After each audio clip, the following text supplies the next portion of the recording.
좋은 예시가 있는데 우리가 영화관에 들어갔을 때 처음엔 순간적으로 어둡기 때문에 보이지 않았지만 점차 보이게 되는 것이죠. 산업안전기사 필기, 인간공학 및 시스템 안전공학 중 두 번째 챕터 정보 입력 표시에 대해서 배워보도록 하겠습니다. 자, 밑에 부분은 그렇게 중요한 부분이 아니기 때문에 혼동되는 용어만 한번 체크해보고 넘어가도록 하겠습니다. 먼저 시각의 암조응과 역조응이 나와 있는데 역조응의 다른 말은 명조응입니다. 자, 암조응이 무엇이냐 하면 밝은 곳에서 갑자기 어두운 곳으로 갔을 때 처음에 안 보이다가 점차 보이는 것을 암조응이라고 합니다. 좋은 예시가 있는데 우리가 영화관에 들어갔을 때 처음엔 순간적으로 어둡기 때문에 보이지 않았지만 점차 보이게 되는 것이죠. 반대로 역조응 그리고 명조응은 무엇이냐 하면 눈이 빛에 적응되는 것으로 영화관에 있다가 다시 밝은 것으로 나왔을 때를 역조응 혹은 명조응이라고 하는 것입니다. 그래서 암조응에 걸리는 시간은 30분에서 40분 정도 걸리고 역조응에 걸리는 시간은 1분 정도 걸린다 정도는 체크해 주시면 되겠습니다.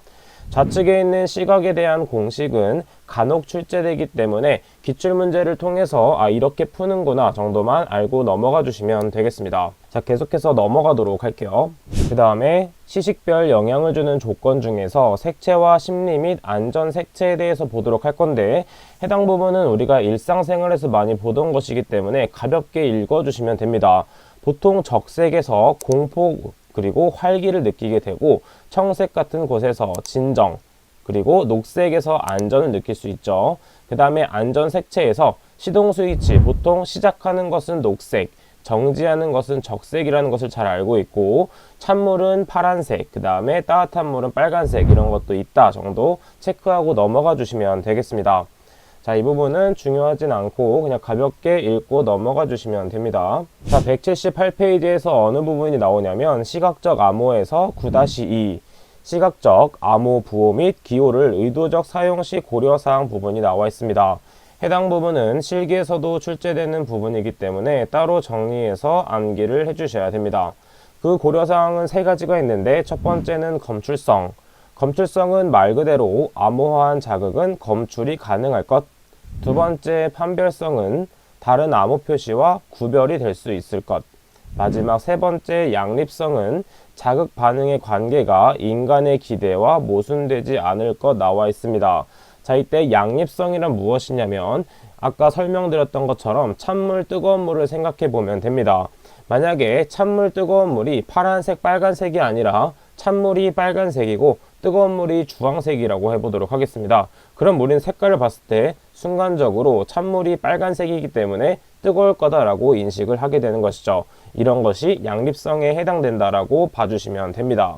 그 다음 밑에 있는 부호 및 기호 부분도 실기에서 자주 출제되는 부분이므로 자주 암기해 주셔야 되는데 그 중에서 묘사적 부호와 임의적 부호를 비교해서 암기하는 것이 중요합니다.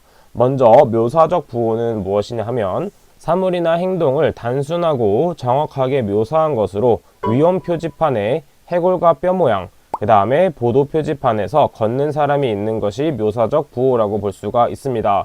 따라서 우리가 모르고 보더라도 이거는 위험한 거구나, 이때는 걸어갈 수 있는 거구나 라고 알 수 있는 것이 묘사적 부호가 되겠고, 임의적 부호는 부호가 이미 정해져 있기 때문에 이를 배워서 알아야 되는 부분입니다. 자, 이것은 표지판 부분에 해당되는데 안전 표지판의 원형은 금지 혹은 지시 표시로 나타낼 수 있고 그 다음에 삼각형 모양은 경고 표시로 나타낼 수가 있습니다. 우리가 어렸을 때 삼각형은 경고다라는 것은 몰랐지만 나중에 나이를 먹으면서 운전면허 자격증을 따게 되면서 삼각형은 경고 표시가 되는구나 라는 것을 임의적으로 암기하게 되는 것이죠. 따라서 이 묘사적 부호와 임의적 부호를 비교해서 공부해 주시는 게 중요한 포인트가 되겠습니다. 자, 계속해서 넘어가도록 할게요. 자, 이 부분은 가볍게 읽고 넘어가 주시면 되고 음의 강도 부분도 가볍게 읽고 넘어간 다음에 기출문제에만 적용해서 풀어보시면 됩니다. 기출문제를 풀다가 적용이 잘 안 될 시에는 오픈 채팅방 혹은 카페에 질문을 올려주시면 제가 답변을 드리도록 하겠습니다. 그 다음 밑에 있는 음량 수준 측정 척도가 있습니다. 해당 부분은 내용을 모두 암기하는 것이 아니라 이런 것들이 있다 정도만 알고 계시면 돼요. 먼저 PHOM 폰에 의한 음량 수준은 이 부분 오른쪽에 있는 1000Hz 수능의 음압 수준이다 정도만 체크. 그 다음에 SON이 손에 의한 음량 수준은 1000Hz 40dB의 음압 수준을 가진 순음의 크기다. 그래서 40호는 1손과 같다 정도 체크. 그 다음 마지막에 인식소음 수준도 음량 수준 측정 척도에 해당된다 하는 걸 체크하고 넘어가 주시면 되겠습니다. 자, 이 부분도 계속해서 넘어가도록 할게요. 청각적 표시의 설계 원리를 보도록 할게요. 자, 이 부분에서는 나머지는 가볍게 읽어주시면 되고 양립성에 대한 것이 또 나오고 있습니다. 양립성은 앞에서 설명드렸던 것처럼 인간의 기대에 일치하는 것이고 양립성이 커질수록 정보 변환이 줄어들어 학습을 빨리 진행할 수 있는 장점이 있는 것이죠. 따라서 앞에서 설명한 것처럼 찬물은 파란색, 뜨거운 물은 빨간색, 이게 양립성에 해당된다라고 봐주시면 되고 청각에 해당되는 것도 마찬가지로 암기해 주시면 되겠습니다. 그래서 여기 보게 되면 사용자가 알고 있거나 자연스러운 신호를 선택하며 긴급 신호일 때는 높은 주파수를 사용한다. 그래서 위급한 상황일 때는 사일렌을 사용해서 모두가 인식할 수 있게끔 사용하는 것이 청각적 표시 장치의 양립성에 해당되게 됩니다. 계속해서 보도록 할게요. 2-3의 청각적 표시 장치와 시각적 표시 장치 비교 부분을 보도록 할게요.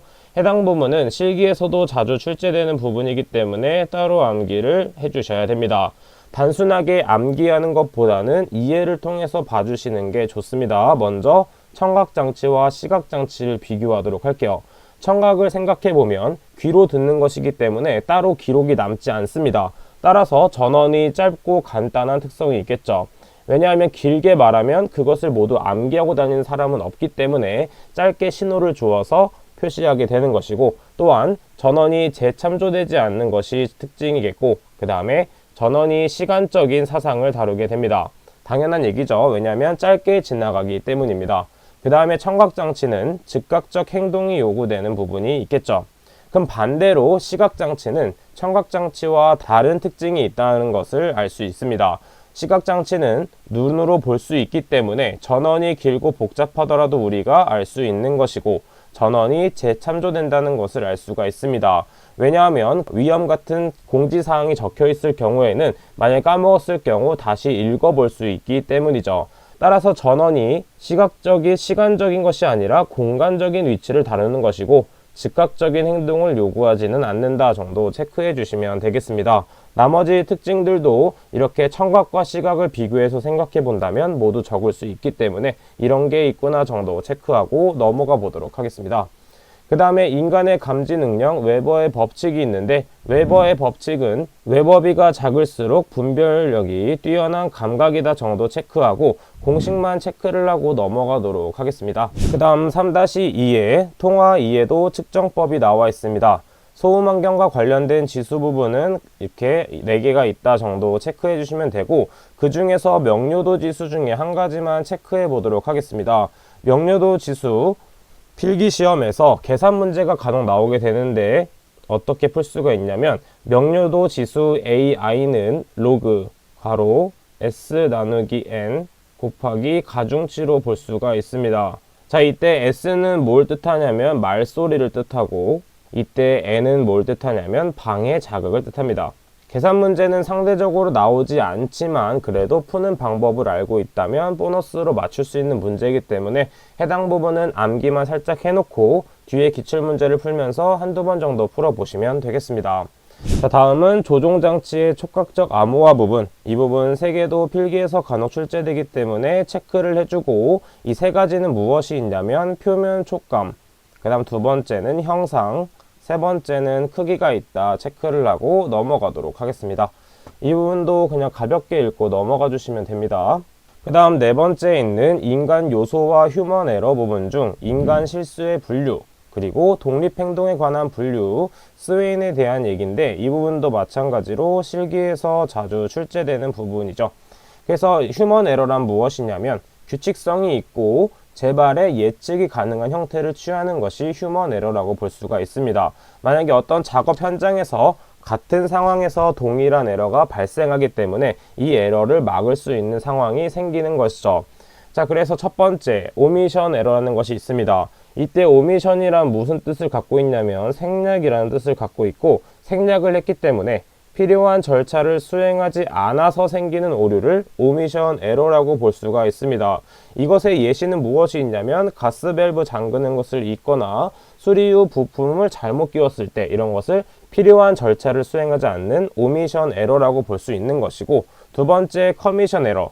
커미션은 우리가 일반적으로 수수료라고 알고 있는데 여기서는 수수료라는 뜻이 아니라 필요한 절차의 불확실한 수행을 한 것이 커미션 에러다. 그래서 수행적으로 에러가 발생된 것을 커미션이라고 볼 수 있습니다.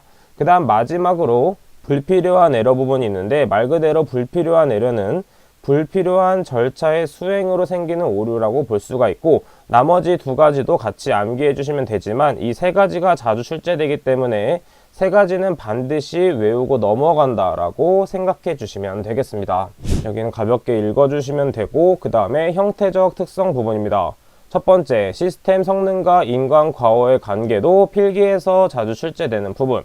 그래서 체크를 하고 암기해 주시는데 1번, 2번, 3번도 모두 암기해 주셔야 됩니다.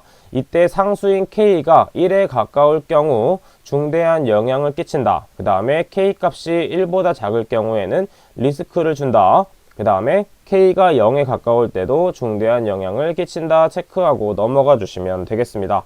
자, 나머지 부분도 이런 것들이 있구나 정도 체크하고 넘어가 주시면 됩니다. 그 다음에 휴먼 에러의 배후 요인입니다. 해당 부분도 많이 중요한 부분이기 때문에 반드시 알고 있어야 되는데 이 네 가지를 모두 암기하도록 합니다. 첫 번째 M은 man, 그 다음에 machine, media, 그 다음에 management가 있습니다.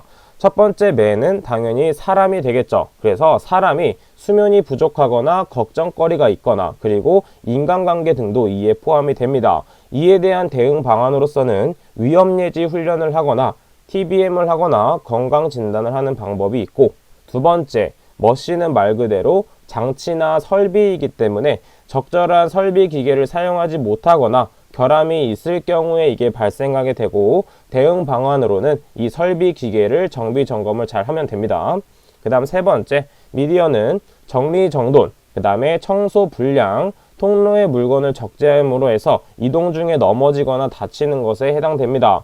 따라서 대응 방안으로는 정리정돈 잘하고 청소 잘하고 환경을 개선하는 방법이 있고, 마지막으로 매니지먼트는 규칙을 지키지 않고 그 다음에 교육 훈련이 부족해서 안전에 대한 인식이 떨어졌을 때 발생하는 것입니다. 따라서 이 매니지먼트에 대한 대응 방식은 규칙을 잘 지키고 안전교육 훈련을 철저하게 해서 이를 막을 수 있는 것이죠. 그래서 이 네 가지는 반드시 암기하고 이런 설명들이 따라온다라는 것도 암기해 주시면 되겠습니다. 그 다음에 세 번째에 있는 인간 실수 확률에 대한 추정 기법도 세 가지가 있다 정도만 체크를 하고 암기해 주시면 됩니다. 그 다음에 밑에 있는 식도 체크하고 암기해 줄 것. 그 다음에 마지막 부분 보도록 할게요. 188페이지 중에서 페일 쉐이프 정도 보도록 하겠습니다. 페일 쉐이프는 한 가지와 같이 알아두면 좋은데 무엇과 알아두면 좋냐면 풀 프루프와 같이 암기해 주는 것이 좋습니다. 이 두 가지 용어는 3과목에서 많이 출제되기 때문에 여기서도 한번 체크하고 넘어가도록 할게요. 먼저 페일 쉐이프는 무엇이냐면 인간 또는 기계의 실수나 과오가 있어도 사고가 발생하지 않도록 2중, 3중으로 통제 장치를 가하는 것에 해당됩니다. 페일 쉐이프에 해당되는 것은 누전 차단기, 건과 방지 장치, 프레스 머신 등이 있고, 그 다음에 밑에 있는 세 가지 정도는 암기해 주도록 합니다. 페일 쉐이프에 해당되는 것은 페일 패시브, 그 다음에 페일 액티브, 그 다음 마지막으로 페일 오퍼레이셔널이 있습니다. 이 세 가지는 반드시 암기해 주면 되고, 이때 페일 패시브는 부품 고장 시 기계는 바로 정지하는 것, 그 다음에 액티브는 부품의 고장 시 기계 장치는 경보를 울리고 짧은 시간 동안 운전하게 하는 것은 액티브, 그 다음 마지막으로 부품의 고장이 있더라도 다음 정기점검까지 운전이 가능한 것은 오퍼레이셔널이 되겠습니다. 그 다음에 앞에서 말씀드렸던 것처럼 페일 쉐이프와 비교해서 풀 프루프도 알고 있어야 되는데, 풀 프루프란 무엇이냐면 풀은 우리가 잘 알고 있는 바보를 뜻합니다. 바보. 그 다음에 프루프는 증명을 뜻하죠. 그래서 바보를 증명한다 이 말이 아니라 바보도 충분히 사용할 수 있게끔 하는 것이 풀 프루프가 된다라고 봐주시면 됩니다. 따라서 작업자가 실수를 하거나 오조작을 하여도 안전하게 유지되게 하는 안전설계 방법이 풀프루프에 해당된다라고 봐주시면 됩니다. 여기에 대한 예시 모양으로는 인터록 장치가 있고 그 다음에 플러그 모양을 보게 되면 220V와 110V가 있는데 우리나라는 다 220V로 통일했지만 예전에는 혼용돼서 사용된 게 많았죠. 만약에 이게 플러그 모양이 달라서 220V를 110V에 꽂게 된다면 과부하가 발생하게 돼서 화재가 발생될 수 있는 것이죠. 추가적으로 버튼 조작 순서를 배치할 때 순서대로 배치해서 하는 방법이 있고 마지막으로 과부하 방지 장치도 풀프루프에 해당된다라고 체크해 주시면 되겠습니다. 해당 과목은 2과목에는 출제되는 비율이 낮지만 3과목에서는 출제가 많이 되고 실기에서도 나오는 부분이기 때문에 꼭 체크하고 넘어가 주도록 합니다. 자, 오늘의 영상 중 중요한 부분 체크하고 넘어가도록 할게요. 첫 번째, 부호 및 기호. 여기서는 묘사적 부호와 임의적 부호를 비교해서 알고 계시면 되고, 두 번째 있는 청각적, 시각적 표시 장치는 우리가 단순하게 암기하는 것이 아니라 이 개념을 생각하고 적용하면 됩니다. 그래서 대표적으로 청각은 들리는 거기 때문에 전원이 짧고, 시각적 표시 장치는 눈으로 볼 수 있기 때문에 전원이 긴 부분이 있다. 그 다음에 그거에 대한 추가적인 특징을 교재표를 참고해서 암기해 주시면 되겠습니다. 세 번째, 독립행동에 관한 분류. 이게 무엇이 있냐면 5가지가 있는데 그 중에서 3가지는 반드시 암기해 달라고 제가 말씀을 드렸죠. 그 다음 네 번째, 휴먼 에러의 배후 요인은 무엇이 있는지 정도는 반드시 암기할 것. 그 다음에 폐 쉐이프의 종류도 암기해 주시면 되겠습니다. 자, 그럼 이번 영상은 여기까지 하도록 하겠습니다. 저는 그럼 다음 시간에 뵙도록 할게요. 감사합니다.